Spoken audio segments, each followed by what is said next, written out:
The Royal Navy is at all times equipped for war and may need to go into action without the time for special preparations. It follows that weapons must be totally reliable. Any impediment or accident which reduces that reliability or risks the safety of our ships and men threatens the heart of the Navy and the nation. The complexity and variety of weapons in today's Navy mean that early planning and preparation are essential when ammunitioning ship.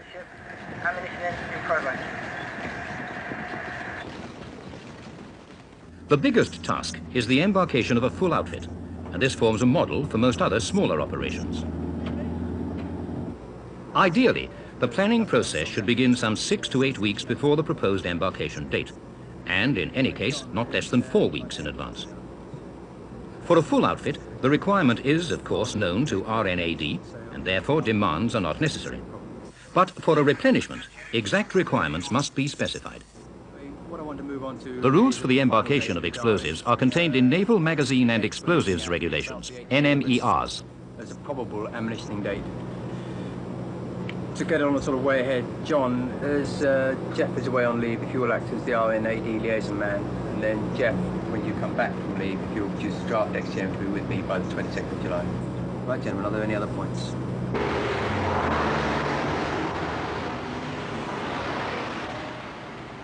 Two weeks' notice should be regarded as the minimum for any replenishment involving a crane lighter, and at least 5 working days for minor quantities alongside. Depot staff will always respond to urgent requests at short notice, but they can only do so if most requirements are specified well in advance. Hi. Meeting depot staff also helps to avoid problems. No problems at all. Ray Hugo will be coming over to the ship tomorrow to discuss lightweight. Okay? Thanks a lot. See you then. Meetings also enable them to start making their own early plans for stores and any special facilities. Preparations carried out in a ship are shown in NMER and must include a thorough check of all magazines and lockers to ensure that they'll be ready before ammunitioning day. These are a few examples of typical faults. Missing equipment, loose fittings, missing spray guards, and wrong keys, out-of-date contents boards, damage control marking, and test tallies, unmaintained or missing handling gear. Hello, Ray. John said he'd be on board sometime this morning. Meanwhile, the ship and depot staffs continue to work closely together, discussing such things as the handling of the lighters and the sequence in which the different stores will be unloaded from the lighters into the ship. Okay, that'll be fine. The armament depot has the task of preparing ammunition for issue to ships and submarines. Stores like these Mark 24 torpedoes require considerable time to prepare them.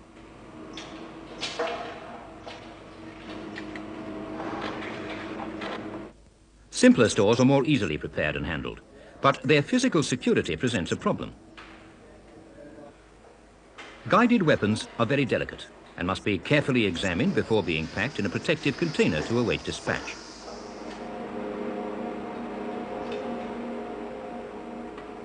Assembly and test is monitored to ensure that the completed weapon is both safe and reliable.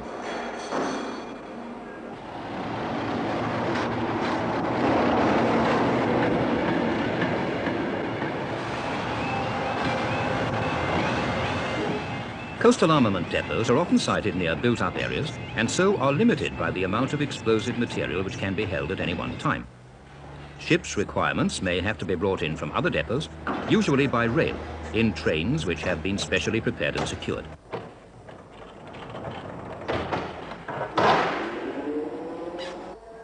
The stores may then have to be taken through the preparation process before they can be issued to the ship. All of this takes time and very careful coordination.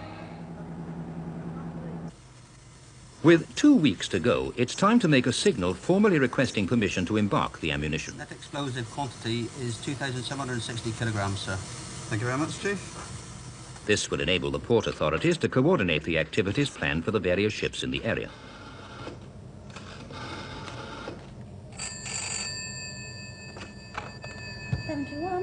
John Linus in the tower. Good morning. Hello, John. We've just had a signal from Andromeda, who wants to embark 2 extra Seawolf on the 8th of August. Can he do that? See you off on the 8th of August? Right, well... What I'll do is I'll come back to you in about 10 minutes. Am I speaking to the pier, John? Okay, thanks very much. Bye.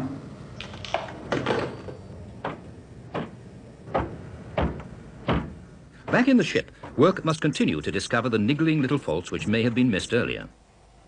To check the efficiency of handling gear. And to ensure that it is in date for test.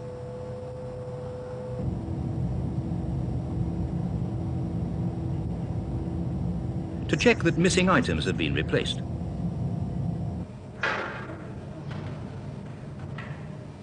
It's also important to ensure that work which is still in progress will be completed on time. Oh, good afternoon. How's the job going? Oh, not too bad. Not too slow. Do you think we're going to finish before ammunition? Well, I should think so. Yeah. Good. Other departments within the ship must be told well in advance of what has already been planned and how they will be involved. Remember, embarking ammunition is a whole ship event. This is best done at a planning meeting. Get the ammunitioning sorted out. Firstly, the move times. We will move at 0745 that morning, which means we need to expire leave early as we normally do, Chief, getting people in at about 0720 to harbour stations to be ready in all respects to move up harbour at 0745, coming back alongside at about 1700 that night. We're looking to 3 lighters, 2 forward, 1 aft, which will mean all the junior rates, clear lower deck of all junior rates, and then working them right through the lunch hour if necessary.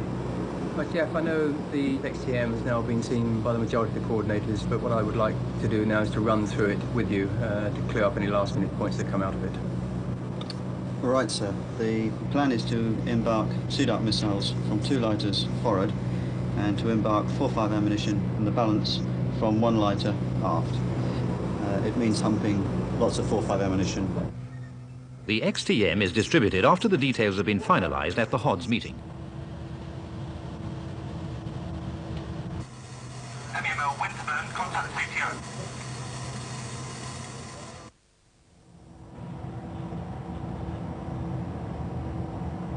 On the day before ammunitioning day, the rules require the explosives responsible officer to inspect all his magazines to ensure that they are fully fit to receive ammunition. That looks okay to me, Chief. Any other problems? Not as far as I know, sir. Well, in that case, we can bring ammunition in. This is the first of the regular daily inspections which must now be carried out. Magazines are often quite complex compartments, and it's sensible to include the appropriate forms in the S2100 series as part of the detailed inspection guide to this first formal inspection. At this point, the regular inspections of adjacent compartments must also be started. And the explosives log and the daily record of inspection must be brought back into use. Ammunition routes are prepared in accordance with NMER and should be carefully checked to ensure that first aid firefighting equipment is in place and that no hazards exist for men carrying heavy or awkward loads.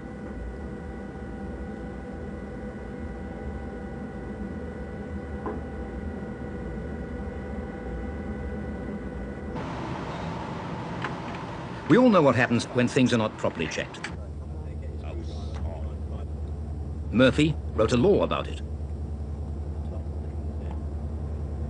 As part of the pre-embarkation checks, the weapons and marine engineer officers must ensure that the magazine equipment and services for which they are responsible are in good order and are in date for test.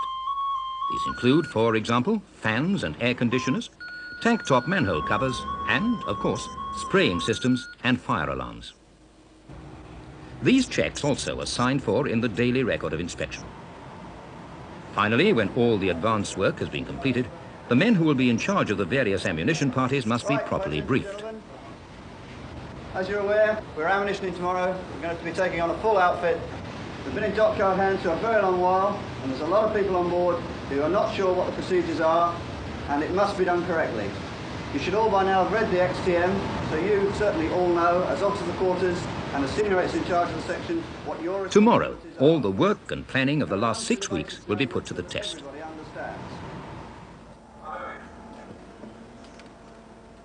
Preparations which could not be made previously are made early on ammunitioning day, placing heaving lines and fenders, shot mats and fire hoses, and, if they'll be needed, earth bonding straps. If, despite all the precautions, an explosive is dropped, It will be safer if it falls onto a flat surface than onto a spigot, such as a hatch stanchion. Such projections should be padded. When the ship reaches the ammunitioning berth, it seems that everything must happen at once, but nothing must be missed. The lighters are ready to come alongside. The ammunition parties must be ready for them. Ammunition parties is detailed. Master on the flight deck. Listen to your names. R.O. Huntley. ABQ. Warning signals must be hoisted and warning pipes made. Ammunition in progress. Oh, thank you, Willis. The appropriate rad-haz keys must be placed on the hazard state board, and a last check made of magazine and adjacent compartment inspections. Part of ship seamen, stand by to secure ammunition lighter aft. Before some weapons can be handled, the ship and lighter must be electrically bonded. But fire hoses are always required, both to the dump area and to the lighter. Once the lighter is alongside, the ship becomes responsible for the conduct of the whole operation and must provide competent crane controllers who are identified by a red cuff, as well as checkers to note the numbers of packages as they arrive. And of course, the muscle power and expertise necessary for handling the stores.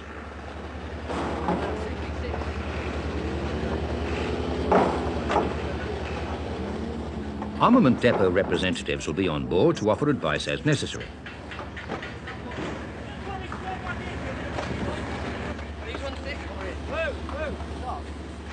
They will also warn of possible problems.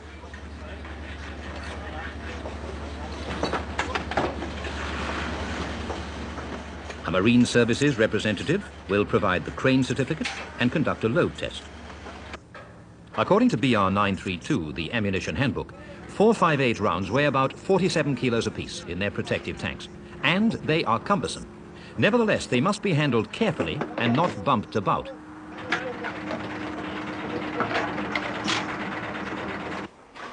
Although ammunition parties should not normally wear gloves when handling electrically exploded devices, especially bare stores, they are an acceptable protection when handling GRP containers. Anti-flash hoods provide the same protection to the neck. The tanks are interlocking and so must be stowed the right side up. When embarking ammunition alongside, a second controller will be needed in the lighter to take charge of the initial lift because of the limited view of the crane controller and driver. The crane driver's view into the ship is also limited, so the controller must take firm charge and ensure that the load is hoisted no higher than is necessary and is traversed in safety.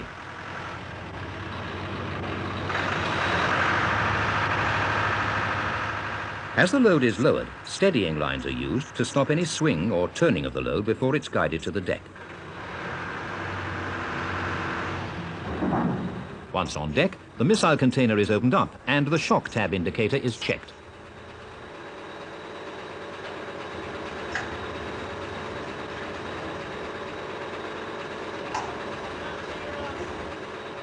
The missile is given a visual examination to ensure that it has not been subjected to undue stresses in transit. The whole task of checking, maneuvering, unboxing and stowing of large weapons like Sea Dart must be firmly directed and controlled if accidents and damage are to be avoided. 2-6 on first time. 2-6, heave. Confirm crate on after indication. Jacks. Depends on fever.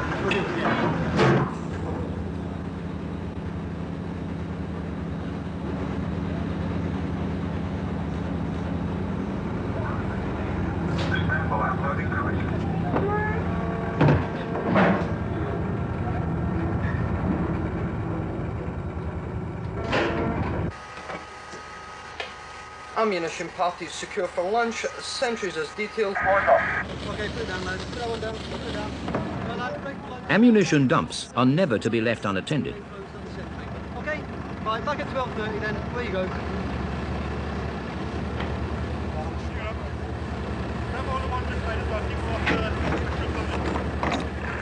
Now the detonators are arriving. they are always embarked in a special container, the det tank. Detonators need special care in handling and must be carried down vertical ladders in a secure haversack, never in the hand.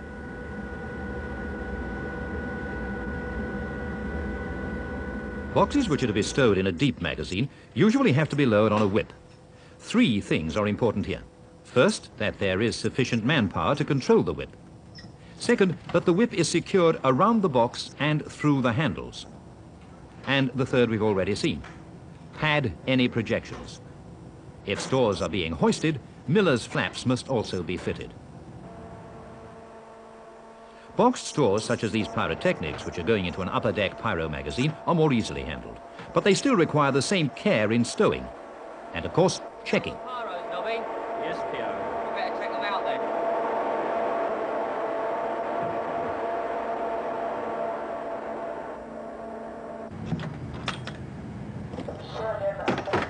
Stores which cannot be kept in their boxes, like these 3-inch RE rockets, must be unpacked and handled bare.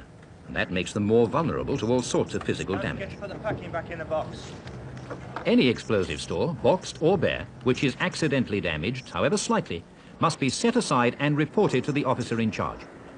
Firing a damaged weapon could have serious consequences, and it takes a very special kind of person to assume that damage is not worth reporting.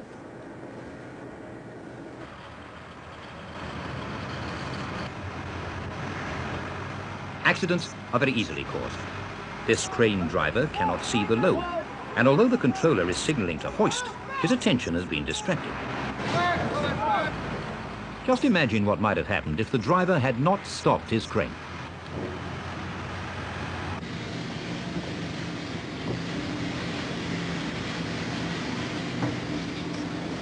Working areas must always be kept clear and uncluttered if accidents are to be avoided. This may only be a drill torpedo, but that makes no difference. And what did it bump into? The war shot? I'm not too happy with that. Remember that a crane driver's view is very limited, and he must rely on the crane controller. This controller has the load too close to the superstructure, too high, and finally traverses it over the explosives. Why on earth didn't he start the dump from aft?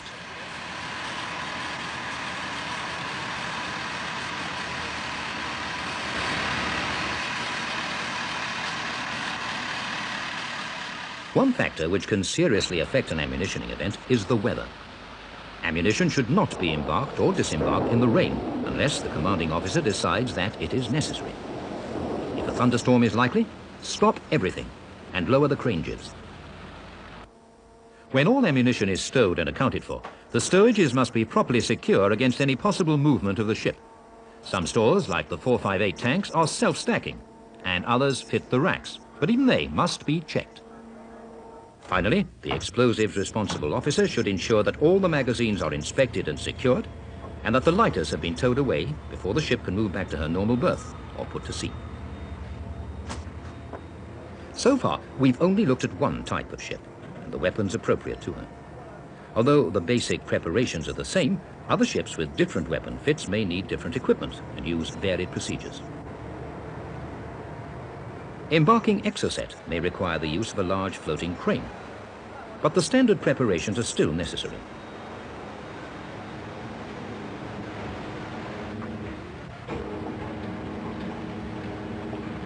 Controlling the crane is still the ship's responsibility, and the loads are handled just as carefully.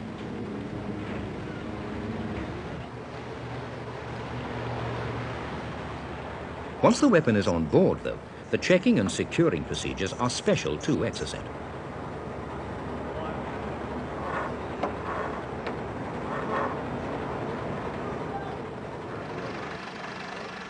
Seawolf is embarked by crane lighter, or the ammunition berth crane, as are most stores.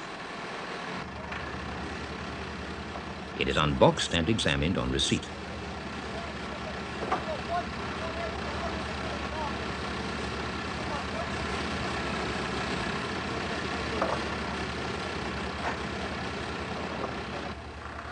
The missile is heavy and it is delicate and must be moved from the dump to the magazine hoist very carefully in its handling frame.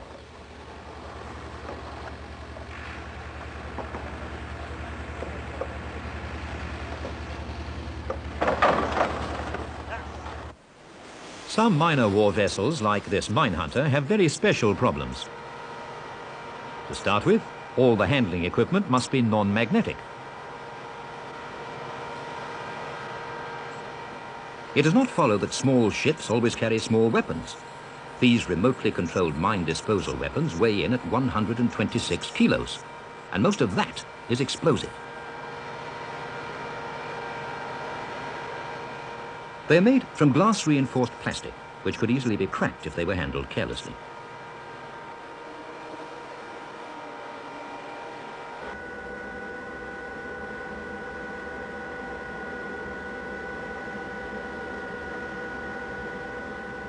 In a ship which is also of GRP construction, another problem is controlling the discharge of static electricity, which requires the use of a special circuit, the tree.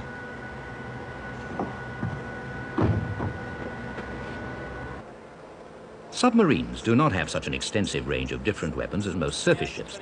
Some weapons, like these pyrotechnics, can be embarked loose by passing them from hand to hand.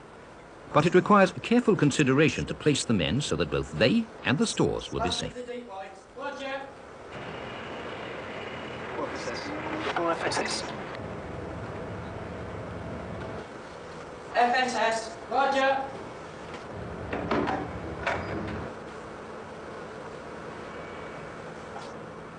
The submarine's main weapons, torpedoes, are much more difficult to deal with.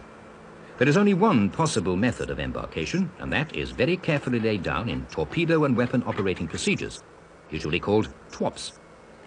TWOPs cover everything, from the initial weapon checks and weapon dressing in the lighter, through to the final stowage of the torpedo in the rack.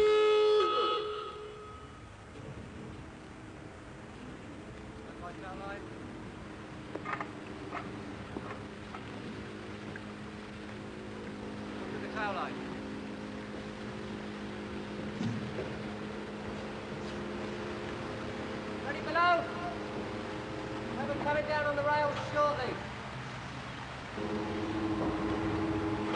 Look!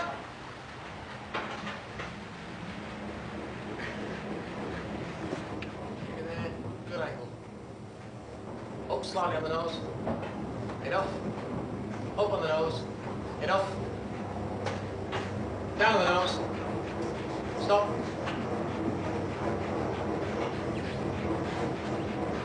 Stop!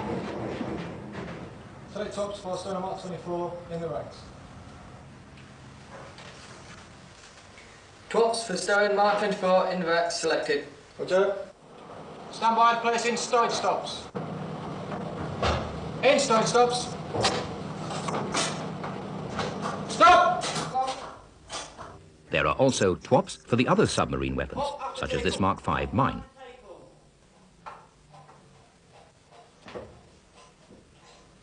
Stand by the press. Stand by on the press. Stand by to take away on the press. Stand by to take away. Up slow on the press. Up slow on the press. Get your weapon level, get your weapon fore and aft. TWOPs also cover other classes of submarine, for example this SSN, embarking a spearfish torpedo. In a CVS, the very size and shape of the ship poses problems.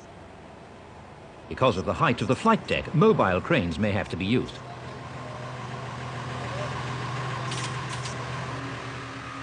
These cranes must be fitted with spark-proof exhaust systems, be fully supported, and be secure to the deck.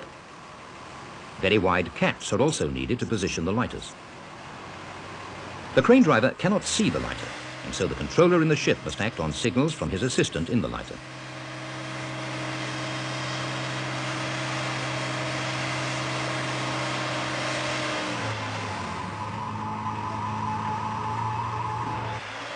Notice how the load is lifted just clear of the lighter and is traversed to an over-water position before the final lift to the flight deck.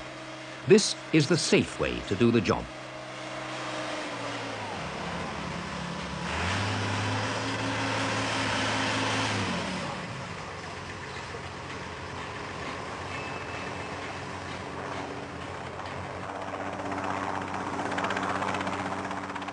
Replenishment in harbour is the most common way of embarking ammunition, but by no means is it the only way. A second method used at sea, especially where relatively small quantities of ammunition are involved, is the vertical replenishment, or vertrep. In a vert trap, helicopters are used to transfer stores from ship to ship or shore to ship. But because of the nature of some weapons, not all stores can be transferred in this way. BR 932 shows the replenishment methods which may be used for the various weapons in service.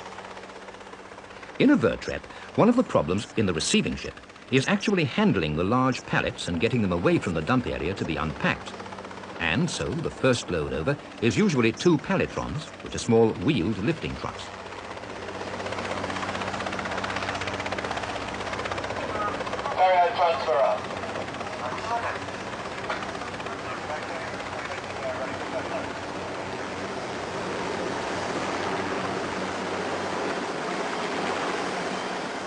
It's important that the dump area be cleared quickly, ready for the next load to be brought in. But it is also very important that nobody approaches the dump until told to do so by the flight deck officer.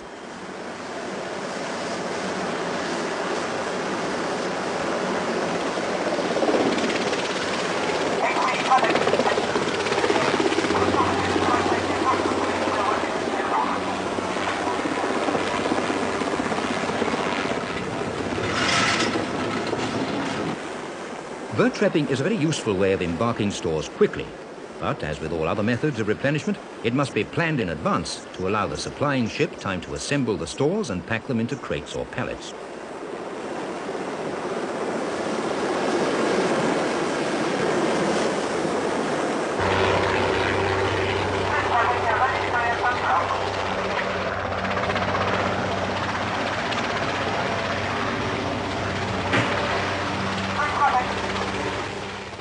When the load is lowered, any possible build-up of static electrical charge is first drained off by using an earthing pole.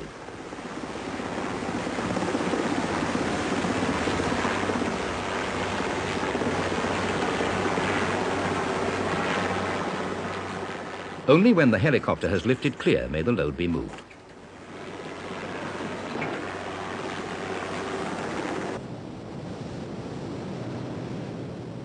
A third method of embarking ammunition is by replenishment at sea, usually referred to as RAS-A.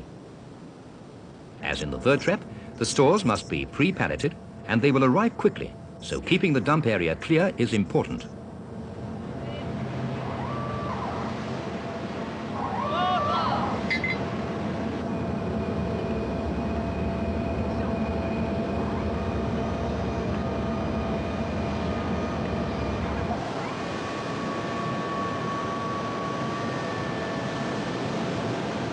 On there now, men. Keep even in.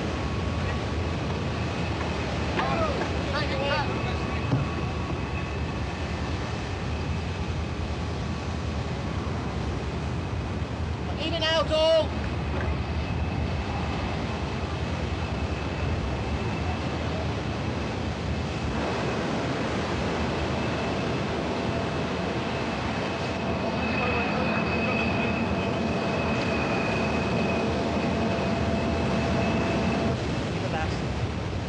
Stop outdoor.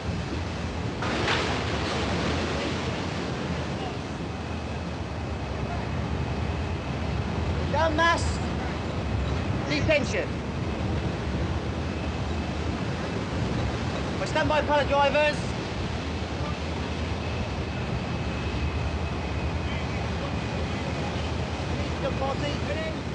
Once on deck, the pallet must be moved away before being unpacked, leaving the dump area ready for the next load.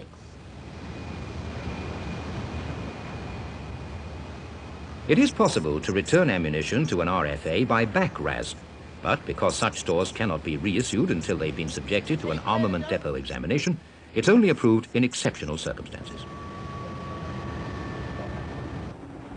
The usual way of disembarking ammunition is in harbour.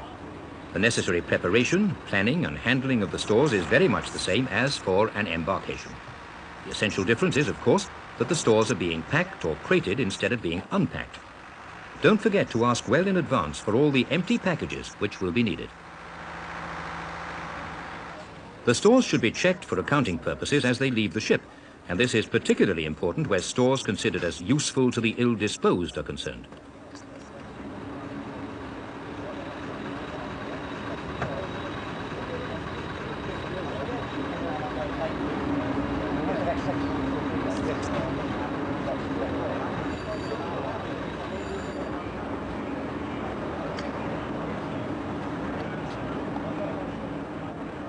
UID stores should be checked by both the ship staff and an armament depot representative, and a receipt issued to the ship. Is number 80. Debt's number 80. What do you make it? Debt's number 80, 100. 100, yeah, that's correct. Right, okay, I'll sign that voucher off for you.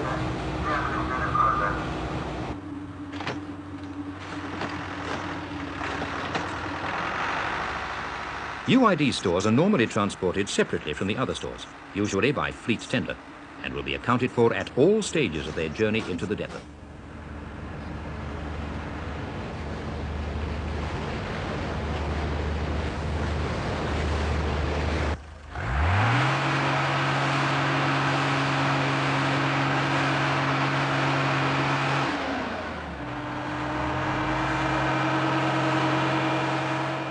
When explosives are returned to the depot, they will be taken into store, examined, tested, refurbished, and then packed for reissue, ready for the next ship to start the whole ammunitioning cycle all over again.